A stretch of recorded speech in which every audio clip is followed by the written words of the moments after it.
Friends, welcome to my channel success fibre classes. आप सब कैसे हैं? आई होप सो आप सभी अच्छे होंगे। तो एस्टेट टीजीटी साइंस में जो मैं आप लोगों को बायोलॉजी सेक्शन कवर करा रही हूँ, ठीक है। तो जो भी कैंडिडेट मेरे से जुड़ रहे हैं, ठीक है, तो मैं यहाँ पे बता देती हूँ कि मैं यहाँ पे आप लोगों को एस्टेट की प्रिपरेशन करा रही हूँ। अब जितनी भी वीडियो मैंने डाल दी तो ये एस्टेट के लिए नहीं, ये DSSB के लिए भी मोस्ट इम्पोर्टेंट वीडियो है, ठीक है। क्योंकि DSSB में अभी जो सिलेबस चेंज हुआ है, ठीक है, उसमें थोड़ा सा ग्रेजुएशन का सिलेबस ऐड किया है। बाकी उसमें 9th-10th का भी सिलेबस है, वो सिलेबस में जब आप देखते हो तो वो वहाँ पे भी पूछा गया है। तो एस्टेट एस्पिरेंट्स के साथ साथ DSSB वालों के लिए भी ये वीडियो उतनी ही इंपॉर्टेंट है जितनी कि एस्टेट वालों के लिए, ठीक है। तो आप लोग मेरे चैनल पर जाए, मैंने बहुत सी प्लेलिस्ट है वहाँ पे डाल रखी है। तो आप उनको वीडियो को अगर आप कर लोगे तो आपके कॉन्सेप्ट बिल्कुल बिल्डअप हो जाएंगे, ठीक है। और आपको मतलब जैसे जब आप बुक से पढ़ोगे तो आपको समझ में भी आ जाएगा, ठीक है। अब ये वीडियो काफ़ी इंपॉर्टेंट है। मैंने आपको केमिस्ट्री है वो बिल्कुल अच्छे से करवा दी है, ठीक है। कुछ बचे टॉपिक बचते हैं जो जिनसे कभी कभी रेयर चांस में बनता है, तो लास्ट तक है वो मैं वो करा दूंगी। जो बायोलॉजी सेक्शन में चल रहा था डाइजेस्टिव सिस्टम, वो खत्म हो गया था विद MCQ, ठीक है। आज जो मैं टॉपिक शुरू करा रही हूँ आपको रेस्पिरेटरी सिस्टम करा रही हूँ। जितनी भी ये PDF मैं बनाती हूँ ये सारी मेरे टेलीग्राम चैनल पर अवेलेबल है, तो आप टेलीग्राम चैनल मेरा ज्वाइन कर सकते हैं। लिंक है वो वीडियो में डिस्क्रिप्शन में गिवन है, ठीक है। तो आप ज्वाइन कर सकते हो और PDF है वो डाउनलोड करके वहाँ पे पढ़ सकते हो क्लास के बाद, ठीक है। अब जो आज का हमारा टॉपिक है रेस्पिरेटरी सिस्टम। अब देखो, टॉपिक को शुरू करने से पहले मैं आपको एक बात क्लियर कर देती हूँ। अभी मेरे पास में किसी बच्चे का मैसेज आ रहा है बुक्स के रिगार्डिंग कि मैम बुक्स का नाम बता दीजिए जो आप जिसमें से पढ़ाते हो। देखो, फर्स्ट ऑफ ऑल तो क्या होता है कि बेटा मैं किसी पर्टिकुलर एक बुक से नहीं पढ़ाती, ठीक है। मैं एक बुक से नहीं पढ़ाती।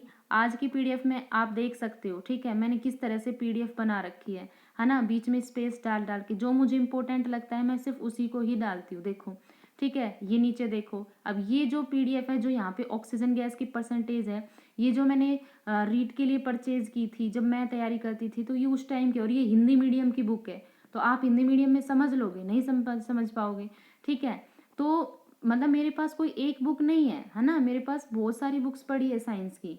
अभी मैंने पहले एक PDF बनाई थी, तो बेटा वो तो लुसेंट की बुक थी, है ना। तो लुसेंट की बुक में सारे टॉपिक्स इतने शॉर्ट में दिए हैं कि आप उससे पढ़ के पेपर क्लियर ही नहीं कर सकते किसी भी तरीके से। तो मेरे को जो चीज़ जहाँ से अच्छी लगती है मैं उसकी PDF वहाँ से बनाती हूँ, ठीक है। बस आप सिर्फ अपनी NCERT पढ़िए, इसके अलावा आप कुछ मत पढ़िए और मेरी वीडियोज़ को पढ़ लीजिए बस, ठीक है। तो चलिए शुरू करते हैं हम रेस्पिरेटरी सिस्टम। देखो क्या होता है रेस्पिरेशन, मतलब देखो हमने क्या पढ़ा था, हमने डाइजेस्टिव सिस्टम पढ़ा था, है ना। तो डाइजेस्टिव सिस्टम में हमने क्या पढ़ा था कि हम क्या होता है कि न्यूट्रिएंट जो भी होते हैं उनका क्या होता है, एब्जॉर्प्शन होता है, डाइजेशन होता है, और उनका क्या होता है, एब्जॉर्प्शन होता है, ठीक है। तो वहाँ पे क्या होता है कि अब जो डाइजेस्ट हो गया है, ठीक है, तो अब हमें उससे एनर्जी भी चाहिए। तो वो एनर्जी कैसे मिलती है? अब भाई हमने पढ़ा क्या कि सेलुलर लेवल पर, ठीक है, यानी सेल्स के अंदर वो खाना जाता है। अब क्या होता है, फिर हम क्या करते हैं भाई, जब हम सांस लेते हैं तो हम वहाँ से ऑक्सीजन इनहेल करते हैं, ठीक है। तो वो जो ऑक्सीजन है जो हमारा फूड होता है ना, जो हमने न्यूट्रिएंट फॉर्म में लिया है, उसको क्या करती है, उसको ऑक्सीडाइज करती है। ऑक्सीडाइज का मतलब क्या होती है, उसको ब्रेक करती है। मतलब जो भी हमारे न्यूट्रिएंट्स डाइजेस्ट हुए थे, अब क्या होता है, इनहेल के थ्रू हम ऑक्सीजन रिसीव करते हैं, ठीक है। और वहाँ से क्या होता है, उस खाने की क्या होती है, ब्रेक डाउन होती है, जो कि हमने जिसको हमने बेसिकली क्या बोला था, ग्लूकोज बोला था, ठीक है। तो इसका मतलब जो ग्लूकोज होता है इसको एक तो बोला जाता है सेल्यूलर फ्यूल, ठीक है, इसको क्या बोला जाता है, सेल्यूलर फ्यूल। तो जब इसका ऑक्सीडेशन होता है तब यहाँ से हमें क्या मिलती है, एनर्जी मिलती है। और इसी एनर्जी का उपयोग फिर हम अपनी जो दिन भर की जो एक्टिविटी होती है, जितनी भी मेटाबॉलिटिक एक्टिविटी होती है, उसके लिए फिर हम इस एनर्जी का यूज़ करते हैं, ठीक है। तो रेस्पिरेशन में हम क्या करते हैं, इसमें बेसिकली इनहेल और एक्सहेल होता है, गैसेस का एक्सचेंज होता है, ठीक है। तो सबसे पहले रेस्पिरेशन होता क्या है, देखो रेस्पिरेशन में क्या होता है, इसमें पर्टिकुलरली दो गैसों का एक्सचेंज होता है, एक ऑक्सीजन का होता है और एक क्या होता है, CO2 का एक्सचेंज होता है। O2 को हम इनहेल करते हैं और CO2 को हम क्या करते हैं, एक्सहेल करते हैं, ठीक है। किसके बीच में होता है, ये होता है बिटवीन द एनवायरमेंट, ठीक है, ब्लड एंड द सेल। मतलब ये जो O2 और CO2 का एक्सचेंज होता है, ये एनवायरनमेंट, ठीक है, ब्लड और जो सेल होती है उनके बीच में क्या होता है, ये जो एक्सचेंज होता है इसको हम क्या बोलते हैं, रेस्पिरेशन। ठीक है, क्यों करते हैं, अभी मैंने आपको बताया कि जो भी न्यूट्रिएंट्स हैं हमने ले लिए, ठीक है, जो डाइजेस्ट हो गए, अब हमें क्या करना है, उनका ब्रेक डाउन भी तो कराना है ना, क्योंकि उसके लिए अभी हमें एनर्जी भी तो चाहिए, तो एनर्जी तो किससे मिलती है, ऑक्सीडेशन से। ठीक है, तो इसलिए क्या होता है, फिर वहाँ पे रेस्पिरेशन प्रोसेस होता है, उसमें O2 और CO2 का एक्सचेंज होता है।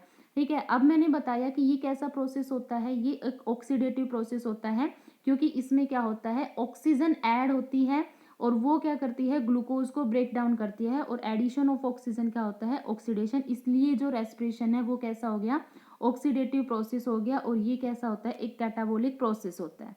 ठीक है, तो आई होप आपको समझ आ गया होगा कि रेस्पिरेशन है वो क्या होता है। ठीक है, रेस्पिरेशन प्रोसेस में क्या होता है, रेस्पिरेशन प्रोसेस के दौरान में एनर्जी प्रोड्यूस होती है। ठीक है, रेस्पिरेशन प्रोसेस के दौरान क्या होती है, एनर्जी प्रोड्यूस होती है। अभी मैंने बताया कैसे होती है, जो हमने खाना खाया, जो डाइजेस्ट हो गया, अब हम क्या करते हैं, इनहेल करते हैं ऑक्सीजन गैस सराउंडिंग से, तो वो ऑक्सीजन क्या करेगी, इस फूड को ब्रेक डाउन करेगी, वहां से क्या होगी, CO2 गैस निकलेगी। ठीक है, मतलब CO2 निकलेगी, वाटर मिलेगा और साथ में हमें एनर्जी मिलेगी। ठीक है, तो इस तरह से हमें क्या मिलती है, एनर्जी है वो मिलती है। ठीक है, रेस्पिरेशन क्या होता है, एक बायोकेमिकल प्रोसेस होता है। ठीक है, आई होप आपको समझ आ गया होगा। अब मैंने बोला कि रेस्पिरेशन के दौरान एनर्जी रिलीज होती है, तो भाई उस एनर्जी की भी तो कोई फॉर्म होगी, तो रेस्पिरेशन के दौरान जो एनर्जी रिलीज होती है वो ATP की फॉर्म में होती है। तो ATP की फुल फॉर्म क्या है, कई बार फुल फॉर्म भी पूछ लिया जाता है, इसकी फुल फॉर्म होती है एडिनोसिन ट्राइफॉस्फेट। ठीक है, ATP की फुल फॉर्म क्या होती है, एडिनोसिन ट्राइफॉस्फेट। मतलब क्या होता है कि जो एनर्जी रिलीज होती है रेस्पिरेशन के दौरान वो ATP की फॉर्म में होती है। ठीक है, ये कन्वर्ट होती है ATP में। ठीक है, और उसके बाद वो स्टोर हो जाती है केमिकल एनर्जी की फॉर्म में, और उससे फिर हम क्या करते हैं, जितनी भी हमारी जो सेल्स होती हैं, ठीक है, वो क्या करती है, अपनी मेटाबॉलिक एक्टिविटी करती है। ठीक है, तो यही प्रोसेस क्या होता है, रेस्पिरेशन। ठीक है, अब जब रेस्पिरेशन होता है, ठीक है, नॉर्मल जब रेस्पिरेशन होता है, तो उसके दौरान कितनी एयर का हम मतलब यूज करते हैं, तो 1500 ml जो एयर होती है वो लंग्स के अंदर मतलब ली जाती है। ठीक है, 1500 ml एयर हम क्या करते हैं, लंग्स से लेते हैं। ईच रेस्पिरेटरी साइकिल, यानी हर रेस्पिरेटरी साइकिल में हम कितनी क्वांटिटी लेते हैं एयर की, इनहेल करते हैं 1500 ml। ठीक है, फिर ये क्या करती है, ये जो लंग्स की जो रेजिडुअल पावर है जिसको हम आगे पढ़ेंगे, उसके द्वारा ये सप्लाई की जाती है। ठीक है, तो इतनी चीज़ें आपको आई होप समझ आ गई होगी।